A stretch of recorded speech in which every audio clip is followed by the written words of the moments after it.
Bonsoir, bonsoir, bonsoir à tous. Shalom à tous. Bénissons le Seigneur pour vos vies. Bénissons le Seigneur pour vos prières. Nous croyons que Jésus-Christ est Seigneur et qu'il est ressuscité dans le mort.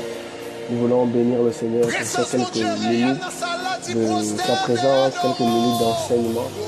Nous voulons parler de lui à tout moment, à tout lieu, car la Bible dit que tout instant est favorable à ce que son nom soit élevé, son nom soit proclamé. La Bible dit d'ailleurs que là où le Fils de Dieu était levé, les âmes accourent. Nous voulons bénir le Seigneur pour vos vies. Seigneur, permettez-moi de prier avant de commencer.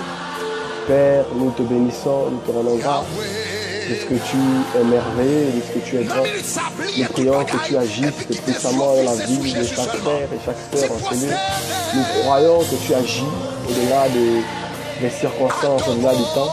Tu es celui qui a créé le temps. Le temps ne t'a pas créé, le temps ne t'a pas trouvé, mais tu as fait le temps pour l'homme. Non pas pour toi, mais pour l'homme. Nous croyons alors que tu peux toucher une vie au-delà des temps, au-delà de la présence, au-delà de tout ce qui se fait. Toi qui as défié toute loi, toute science, toi qui les as complètement défiés. Nous prions alors que tu fasses cela pour ta vie. Nous te bénissons, nous te rendons grâce. Merci pour tes paroles. Touche la vie de quelqu'un, touche le cœur de quelqu'un, dans le nom puissant de Jésus-Christ. Amen. Oh yes. Nous voulons en quelques minutes parler d'un sujet très important, la prière. Jésus a parlé de la prière et nous voulons aussi en quelques minutes décortiquer cela. Et nous voulons prendre un texte qui est souvent interprété d'une manière, on ne va pas dire malsaine, mais d'une manière pas très exacte. Nous voulons parler de ce terme-là. Nous voulons complètement parler de ça. Je voulais que tu prennes ta Bible dans le livre de Matthieu 6. Nous allons commencer à partir du verset 7. Nous allons commencer à lire. La Bible dit, dans le livre de Matthieu 6, le verset 7, en priant, ne multipliez pas de vaines paroles, comme les païens, qui s'imaginent qu'à force de paroles, ils seront exaucés. Ne leur ressemblez pas, car votre Père sait de quoi vous avez besoin, avant que vous ne lui demandez. Voici donc comment vous devez prier. Notre Père qui est dans les cieux, que ton nom soit sanctifié, que ton règne vienne, que ta volonté soit faite sur la terre comme au ciel. Donne-nous aujourd'hui notre pain quotidien. Pardonne-nous nos offenses, comme nous pardonnons aussi à ceux qui nous ont offensés. Ne nous induis pas en tentation, mais délivre-nous du mal, car c'est à toi qu'appartient, dans tous les siècles, le règne, la puissance et la gloire. Amen. Oh, quelle merveilleuse parole. Ce que j'aime avec ce texte, c'est que déjà c'est Jésus lui-même qui parle. Jésus a constaté que les païens, lorsqu'ils prient, ils multiplient de vaines paroles. Il dit des choses que des fois, ce n'est pas utile de dire. Et il dit, ne faites pas comme eux, ne leur ressemblez pas. Il dit, ne pas leur ressembler. Parce que les païens multipliaient des paroles, disaient des choses que Dieu n'avait pas forcément envie d'écouter. Je prie qu'au-delà de ce message, tu comprennes que ce n'est pas les paroles qui touchent Dieu. Ce n'est pas les paroles qui touchent Dieu, mais c'est le contenu de ton cœur qui touche Dieu. Alléluia. Nous voulons analyser la première phrase de la prière de Jésus à partir du verset 9.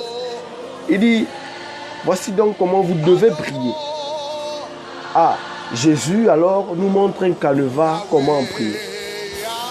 Et d'autres, pour ne pas citer les noms, ont pris cette prière, ils prient exactement comme ça. Ils disent, notre Père qui est dans les cieux, que ton nom soit sanctifié. C'est cela seulement leur prière.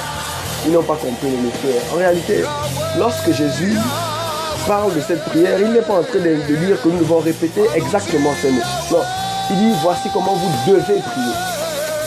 Il est en train de montrer le canevas, la ligne à suivre, la ligne à conduire. Ce que nous devons faire, comment nous devons le faire. Il dit d'ailleurs dans sa première phrase, notre Père qui est dans les cieux. Ce qui m'a marqué avec cela, c'est que Dieu reconnaît que notre Père, déjà, il est notre Père et il est dans les cieux.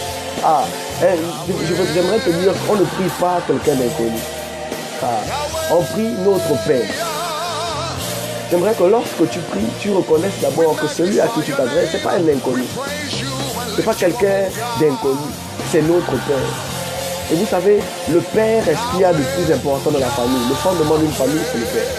Je dis bien, le fondement d'une famille, c'est le Père. Lorsque Jésus dit que notre Père qui est dans les cieux, il est en train de reconnaître que si tu n'adresses pas la prière à ton Père, si tu ne reconnais pas que l'autorité suprême est en haut, tu ne peux prier.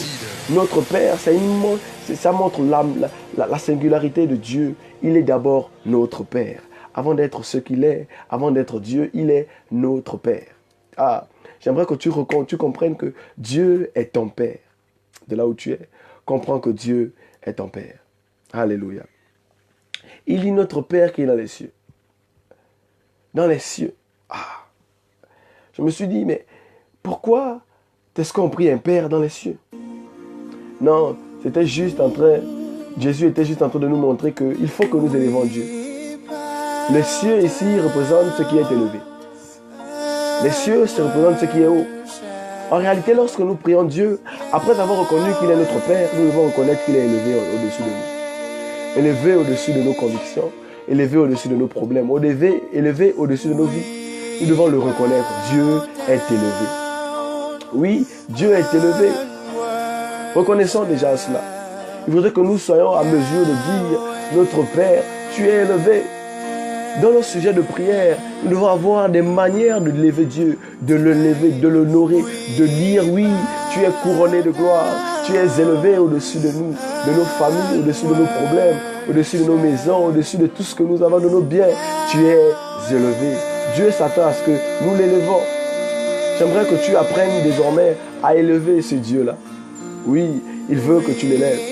C'est un Dieu qui est dans les cieux, un Dieu qui est élevé, un Dieu qui est loin. Dans le sens où nos imperfections, la manière dont nous sommes très très bas par rapport à son niveau d'élévation. Il est élevé plus haut. Oh, notre Dieu est élevé plus haut. Et il faudrait comprendre cela. Notre Dieu est élevé plus haut. Nous poursuivons pour aller un peu plus vite. Il dit que ton nom soit sanctifié. Encore dans le sens d'élever, de dire à Dieu ce qu'il est. Il est saint, les amis. Notre Dieu est un Dieu saint. Et je me suis demandé comment des imparfaits que nous sommes, nous pouvons sanctifier Dieu. Comment des imparfaits que nous sommes, nous pouvons dire à Dieu que ton nom soit sanctifié alors que nous ne sommes pas saints. J'aimerais te dire à toi que Dieu, des fois, a envie d'entendre des paroles saintes de la bouche d'un pécheur. Dieu, des fois, a envie d'entendre qu'il est saint même dans la bouche d'un pécheur. Parce que si même un pécheur arrive à reconnaître que quelqu'un est saint, c'est que la personne est vraiment sainte. Lorsque tu dis à Dieu que tu es saint, il est en train de dire, un pécheur reconnaît ma sainteté. Certainement que je suis vraiment saint. Tu vas me dire, peut-être Dieu manque d'assurance. Non. Il aime écouter à ce que tu reconnais sa sainteté. Reconnaître en soi que Dieu est saint, c'est reconnaître que tu es imparfait. Reconnaître que Dieu est saint, c'est reconnaître tes limites. Reconnaître que toi, tu ne peux pas l'être. Et Dieu aime ce genre de personnes qui reconnaissent leurs faiblesses, qui reconnaissent qu'ils ne sont pas à mesure d'être saints comme Dieu. Je prie que tu sois là à élever le nom de Dieu, que tu sanctifies son nom afin qu'il te rende saint. Parce qu'il est impossible de sanctifier Dieu sans qu'il ne tienne compte de celui qui l'a sanctifié. La bouche qui a sanctifié Dieu sera sainte un jour. Je dis, la bouche qui sanctifie Dieu finira par être sainte.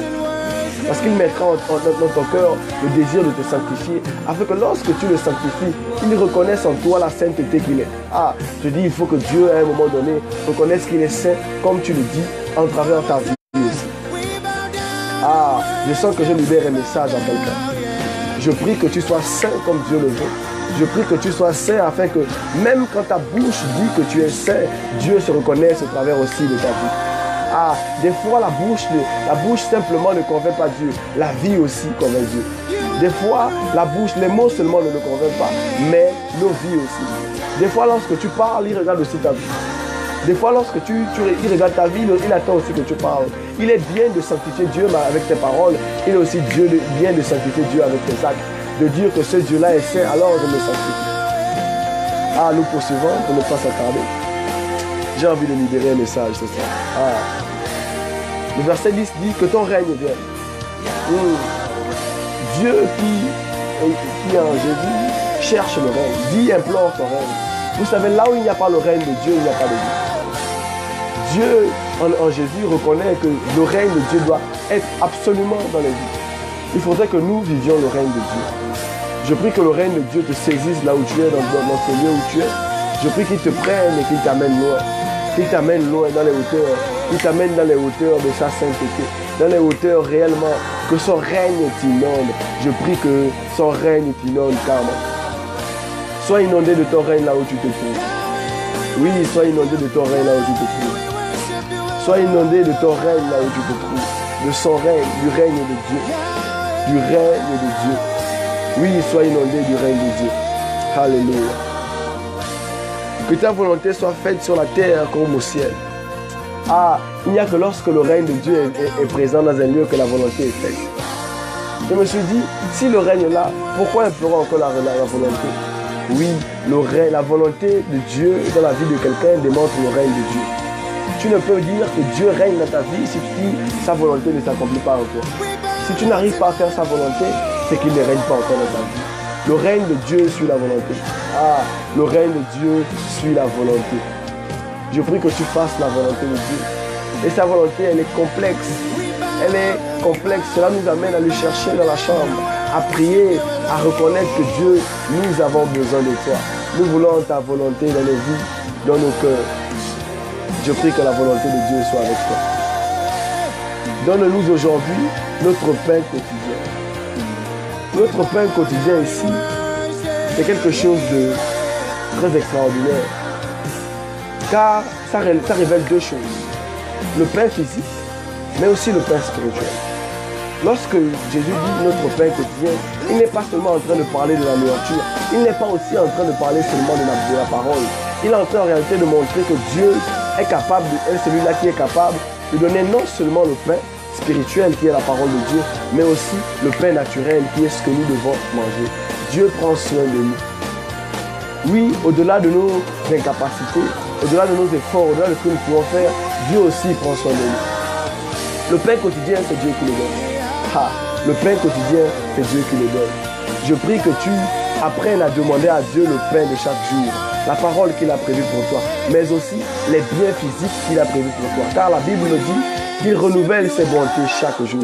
Il renouvelle ses bontés chaque jour. Je prie que la bonté de Dieu se renouvelle dans ta vie en ce jour. Je prie que la bonté de Dieu se renouvelle réellement dans ta vie. Je prie que Dieu, par son règne, amène la volonté de Dieu à se manifester. Père, je prie que la volonté que tu as permis dans les vies se réalise. Je prie que ton règne saisisse les vies. Je prie que ta sainteté saisisse les vies. Je prie aussi que ta volonté soit faite. Nous voulons nous arrêter là au verset 11 afin de continuer une autre fois. Nous voulons prier quelques minutes en adorant. Nous voulons dire Yahweh, Yahweh, Yahweh, tu es grand. Yahweh, oh, Yahweh, Yahweh, nous t'adorons, Yahweh, oh, Yahweh, nous t'adorons, Yahweh, nous t'adorons, Yahweh. Demain, nous allons continuer. Adorez Yahweh dans vos maisons, dans vos chambres. Adorez Yahweh. Demandez-lui le pain quotidien. Élevez son nom, sanctifiez son nom. Demandez son règne et demandez son pain. Demandez sa volonté chaque jour. Elle vous aidera. Que Dieu vous bénisse, frères. Que Dieu vous bénisse, sœurs. Soyez élevés avec Dieu. Élevés avec lui chaque jour, chaque instant. Que Dieu vous bénisse. Shalom.